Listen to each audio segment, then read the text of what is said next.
What's up, everyone? My name is Quinten Hyde, and welcome to another episode of the Quinten Hyde podcast, the podcast in which I talk about basically anything that is currently happening to me in my life, and for us to get a little bit closer and a little bit more up and personal if you already happen to follow me anywhere else. This episode, I'm basically going to be updating you on stuff that is happening, but also the fact that I've gained a lot of drive and momentum and all of that because of certain things that are currently happening. So basically, I think it's been like a few weeks since the last podcast, which is because it completely slipped my mind. Really, the first thing is that the main channel video uploads switched from Wednesdays to Saturdays because I felt like it made more sense. I've used Wednesdays ever since the start because I once Googled it and it said, hey, did you know that Wednesdays are the day that people share most videos on? And I was just like, I was like 17 and I was like, oh, you know what? That's the spot that we're gonna upload on. But in the end, Saturdays just work better because you have like the Sunday afterwards for people to also kind of watch your video and get that momentum going. And thus far, it seems to be doing rather okay. We've done that for 2 weeks now, and it seems to be doing cool. Other than that, I lost my day job. They were like, hey, you know what? Your contract is gonna end at the end of the year. And you possibly, you'll get a new contract. And I was like, I'm so good at this. I will absolutely get another contract.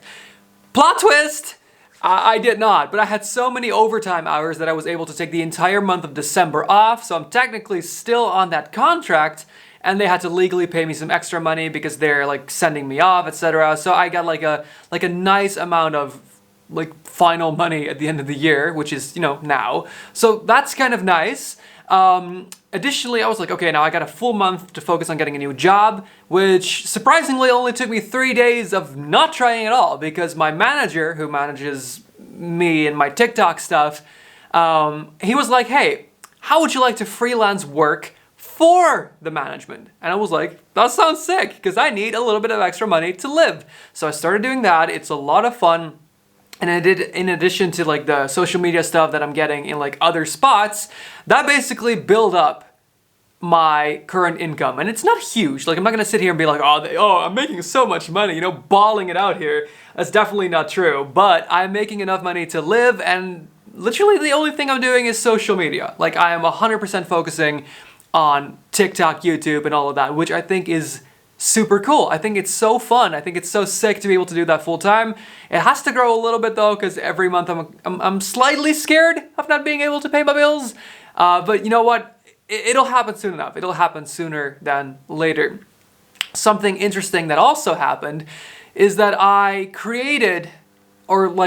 and some others created a small production team for my YouTube videos. Now, it's not going fully smoothly just yet because there needs to be some stuff that needs to be like a little bit restructured. There's, it needs to be, there needs to be like a clear set of activities basically, because it would be dangerous. Like sometimes people, because they're so active, they take a job out of my hands, which is super nice, but then it ends up being something that I should do, such as audience communication or brand management, the things that literally are my whole thing basically.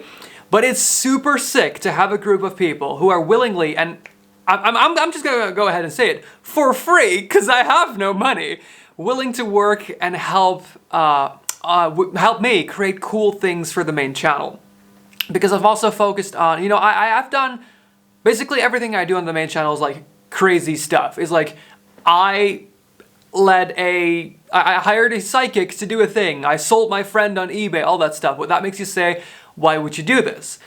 But the coolest thing, and I realize this too, the best thing is to monopolize your content. What this means is that you create content in a way that no one else can replicate it, or like with a lot of difficulty. Like for example, take David Dobrik or Mr. Beast. They do stuff that is so extra and so insane that literally no one else is able to do it the way that they do because they don't have a team, they don't have money, all of that. But even if I don't have money, or like very little money, that is super annoying. That is super annoying. I had that, I'm like 90% sure I had that on silent. My apologies.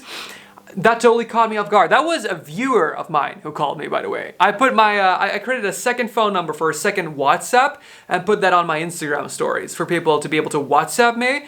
Now, because there's like a bug in the second WhatsApp, which is called Business WhatsApp, sometimes when people try and call me through that app, it actually shows up as like a ringer, despite the fact that I've turned off notifications for the entire app. I hate it. I hate it so much because I've clearly stated from the beginning, this is for me to be WhatsApped on, not to call me. It's super annoying to then have some kiddo who is probably just very excited to talk to me, call me, and I'm not even exaggerating when I tell you, a literal 20 times in a row. And every time I decline them, they're like, I'm gonna call again. No, don't call. Don't call. Please, for the love of God. People do things. I had someone call me yesterday at 11:30 on second Christmas Day. Here in the Netherlands, we have 2 days of Christmas, the 25th and the 26th. And the 26th is our second Christmas, and this was a Dutch caller. So this person decided to call me on second day of Christmas at 11:30 p.m. That's insane. I'm sorry. Just like this is like a side tangent, but my God, why would you call someone at that time? Or like 8 in the morning, or literally like at 7 on the 25th? Like that is like prime Christmas dinner time. And you're like, you know what I'm gonna do? I'm gonna call this guy. I'm sure he's gonna pick up. No, like that was from the start. I said, text me, never call me. But anyway, okay. Whole sidetracking thing over now. Like, I appreciate it in the extent that people are just happy to talk to me, and that's adorable, but God, does it get annoying at some point, and did I wish that WhatsApp would just get their shite together. Have I ever said that I hate WhatsApp and that I wish we would all just use iMessage or like regular texting? Or anything else, really? God, I hate WhatsApp. It works so poorly. I'd rather use like freaking the Chinese WeChat over WhatsApp.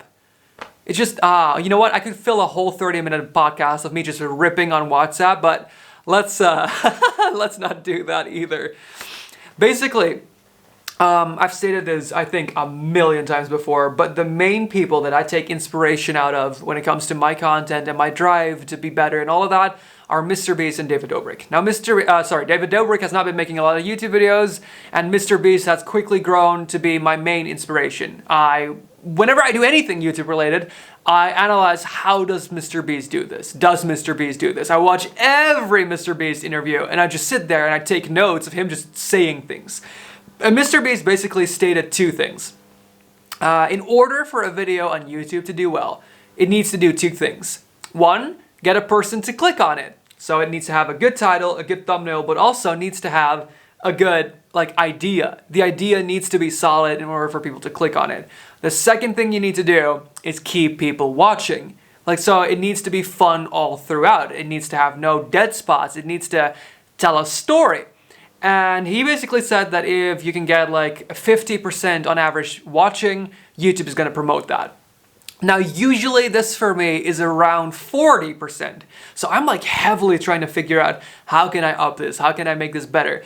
But also, because there's now people helping me create stuff, I'm able to create bigger things that other people can't replicate. So despite the fact that I have, how many subscribers do I have on the main channel? I think 6,500 or something. It's funny, but also not funny at all, that YouTube, the one that I put most effort into and most love, is now probably my second to last biggest platform. It's Twitter is not really big, but then it's YouTube. My Instagram overtook my YouTube. My TikTok is obviously the biggest one. I have 2 accounts. One of it is almost at 40K. Another one is at 160K.